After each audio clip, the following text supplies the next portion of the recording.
पहिली पण भेट झालीच होती इथे. कृष्णजी आपण सगळ्यांना आणलं होतं त्यावेळी, आणि जेव्हा विषय आपण विधान परिषदेत सोडून घेतला होता, सचिन भाऊ असतील किंवा अरविंदजी असतील, त्या दोघांनी त्यांच्या जे काही माध्यमातून विषय सोडण्याचा प्रयत्न केला. मी देखील आमच्या विधानसभेत हा आवाज उठवला होता. आणि सगळ्यात महत्वाची गोष्ट म्हणजे आता जरी आपण हा विजय साजरा करत असू तरी युद्ध आपलं संपलेलं नाही. युद्धामधलं एक महत्वाचा आपण पाय टाकलेला आहे. एक लढाई जिंकलोय पण युद्ध अजून जिंकणं बाकी आहे. युद्ध तेव्हा जिंकलं जाईल जेव्हा बीपीटी असेल किंवा मुंबई पोर्ट अथॉरिटी असेल, ह्याची सगळी जागा ही मुंबई महानगरपालिकेला दिली जाईल. आणि तसं काम उद्धव साहेब स्वतः मुख्यमंत्री असताना आपण फाईल हलवण्याचं केलं होतं. फाईल हलत होती, सरकारचं पडलं नसतं तर आपण हेच सांगत होतो, केंद्र सरकार असेल किंवा कुठचीही दुसरी संस्था असेल, सगळी जागा मुंबईत याच्यात अधिकार मुंबईकरांचाच असायला पाहिजे आणि मुंबई महानगरपालिकेचाच असायला पाहिजे.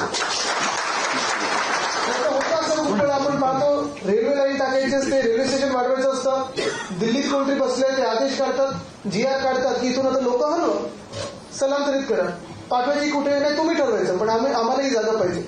तसंच आता मुंबई पोर्ट ट्रस्टचं होत चाललेलं आहे. आणि त्यावेळी जेव्हा मी पाहत होतो हे सगळं होत होतं, आपण गडकरी साहेबांचा उल्लेख केला. 2012 की 13 साली उद्धव साहेबांनी जेव्हा कोस्टल रोडची एक संकल्पना लोकांसमोर मांडली होती, त्याच सोबत मुंबईचा ईस्ट कोस्ट जो आपला किनारा आहे त्याची देखील संकल्पना मांडली होती. तेव्हा केंद्रात आपलं सरकार आलं, म्हणायला म्हणून एनडीएचं सरकार होतं, तसं पाहायला गेलं तर भाजपचं सरकार होतं. आणि तेव्हा देखील गडकरी साहेबांकडे हे जे खातं होतं, उद्धव साहेबांनी त्यांच्याशी चर्चा करून तेव्हा एक कमिटी बसली होती. आणि त्या कमिटीचं काम हेच होतं की आपल्या ईस्ट कोस्टवर एका सुद्धा व्यक्तीला न हलवता, सगळे जे आपले व्यवसाय आहेत ते न हलवता, ईस्ट कोस्ट हा मुंबईकरांसाठी अजून कसा चांगला वापरला जाईल आणि ती सगळी जागा ही मुंबई महानगरपालिकेला कशी दिली जाईल. पण आता होत असं चाललेलं आहे की सगळ्या कोळीवाड्यांवर मोठे मोठे लोकांचे डोळे बसले, बिल्डरांचे डोळे बसले. आता वरळी कोळीवाडा असेल किंवा कुठचंही असेल, आपल्याला आठवत असेल मागच्या वर्षी जेव्हा भ्रष्टनाथ मिंदे मुख्यमंत्री होते तेव्हा हाऊसिंग पॉलिसी येत होती. आणि त्यांनी त्या हाऊसिंग पॉलिसीमध्ये आपल्या कोळीवाड्यांना क्लस्टरमध्ये टाकलं होतं. क्लस्टर म्हणजे माहितीये काय असतं? क्लस्टर म्हणजे आता जे एकरांवर पसरलेले आपले कोळीवाडे आहेत त्यांना SRA चा दर्जा देणार आणि इमारतींमध्ये 300 स्क्वेअर फुटामध्ये दाखवणार.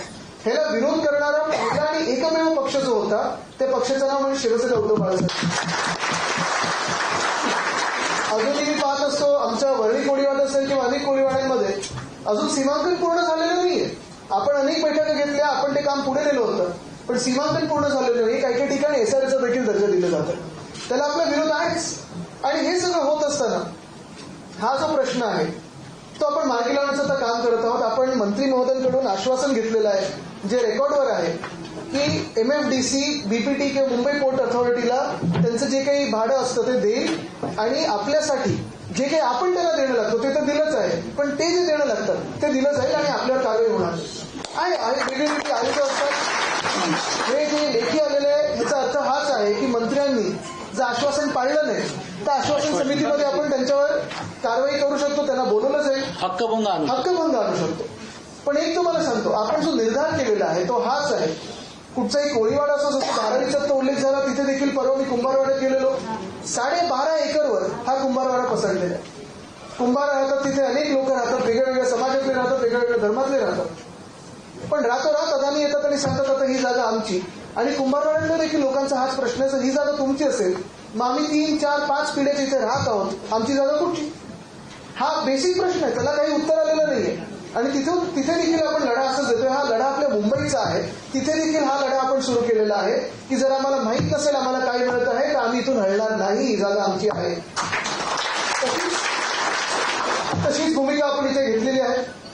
कृष्णजी, तुम्ही जो PP ऍक्ट बद्दल सांगितलं, पब्लिक प्रिमियर्स साहेब, मला आठवतं अरविंद सावंत साहेब जेव्हा त्यांच्या पहिल्या निवडणुकीला सामोरं जात होते 2014ला, तेव्हा इथेच कोल्हापूरमध्ये अनेक रहिवासी, मग ते वेगळ्या हायराईज मधले असतील, मोठ्या वेगळ्या इमारतींमधले असतील, वेगळ्या स्तरातले रहिवासी येऊन एकच सांगायचे की हा PP ऍक्टची दादागिरी बंद करा. तेव्हा आपल्याला भाजपने सांगितलं होतं आपलं सरकार आलं की आपण करून घेऊ, आपलंच सरकार येते. असं अनेक गोष्टी भाजपने सांगितल्या होत्या. त्याच्या पाहता 11 वर्ष झाली, अच्छे दिन कब आएंगे हे माहिती नाही.